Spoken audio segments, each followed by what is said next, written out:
Hello friends, आप सबका बहुत बहुत स्वागत है रैंकर्स मंत्रा में। फ्रेंड्स, हेमंत सरकार के कैबिनेट की कल बैठक थी और इस बैठक में कई अहम फैसले लिए गए हैं जिसका काफ़ी दिनों से इंतज़ार था और काफ़ी प्रेशर था सरकार पे। आखिरकार ऐसे फैसले लिए गए हैं कल कैबिनेट बैठक में। 1932 के खतियान पर आधारित स्थानीयता के नियम को मंजूरी मिल चुकी है कल कैबिनेट की, और साथ ही ओबीसी आरक्षण से संबंधित जो वादे थे उनके ओबीसी आरक्षण को बढ़ाकर 27% कर दिया गया है। तो फ्रेंड्स, ये सब तो आप लोग देख ही चुके हैं, लेकिन हम लोग जानेंगे क्या ये संवैधानिक होगा और क्या इसे कोर्ट में चुनौती दी जा सकती है, और अगर नहीं दी जा सकती है तो किस तरह दोनों ही फैसले को लागू कराया जा सकता है। तो फ्रेंड्स, आइए देखते हैं।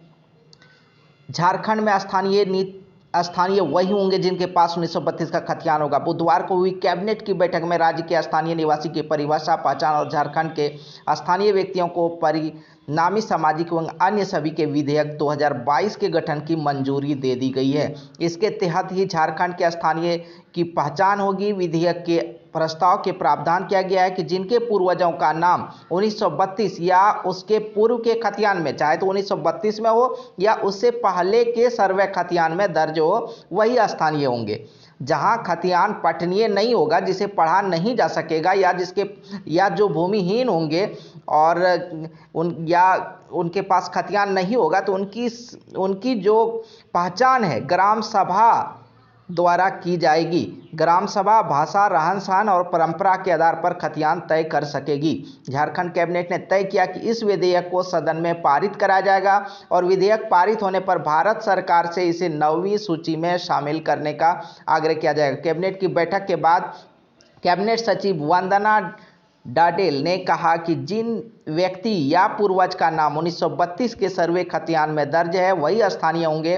साथ ही ये भी कहा गया कि अगर 1932 से पहले के खतियान में दर्ज है या जिसका खतियान अपठनीय है या जिसके पास भूमिहीन है, खतियान नहीं है, तो ग्राम सभा द्वारा उसकी पहचान कराकर उन्हें उनके 1932 के आधार पर उन्हें झारखंडी घोषित किया जाएगा।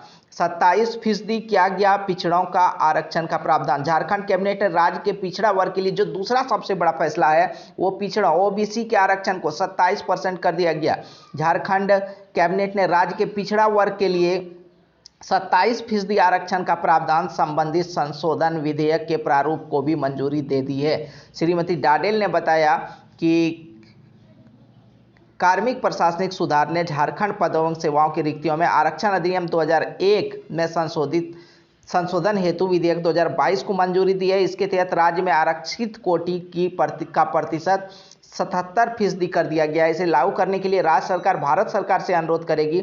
संशोधन के तहत अनुसूचित जाति को राज्य में 12%, अनुसूचित जनजाति को 28% और अन्य पिछड़ा वर्ग को 15% और अन्य पिछड़ा वर्ग 1 और अन्य पिछड़ा वर्ग 2 को 12% तो दिया जाएगा। अन्य पिछड़ा वर्ग 1 को 15 और अन्य पिछड़ा वर्ग 2 को 12%। आर्थिक रूप से कमजोर वर्ग को 10% का आरक्षण जो दिया गया है वो लागू रहेगा। लागू करने से पहले इसके लिए भारत सरकार से अनुरोध किया जाएगा। तो लागू करने से पहले भारत सरकार से अनुरोध किया जाएगा। मरांडी ने पहले जारी विभागीय अधिसूचना को बनाया था आधार। इससे पहले झारखंड के प्रथम जो मुख्यमंत्री थे उन्होंने भी 1932 खतियान आधारित स्थानीयता के नियम को आधार बनाया था, लेकिन हाई कोर्ट ने इसे रद्द कर दिया था। और क्या एक बार फिर ये हाई कोर्ट जाएगा, फिर इसे रद्द किया जा सकता है। वहीं आरक्षण की जो बात है वो 77% हो चुका है और 77% आरक्षण को आसानी से कोर्ट में चुनौती दी जा सकती है। तो ऐसे में क्या फिर ये दोनों नियम पारित हो सकेंगे, ये दोनों नियम लागू हो सकेंगे?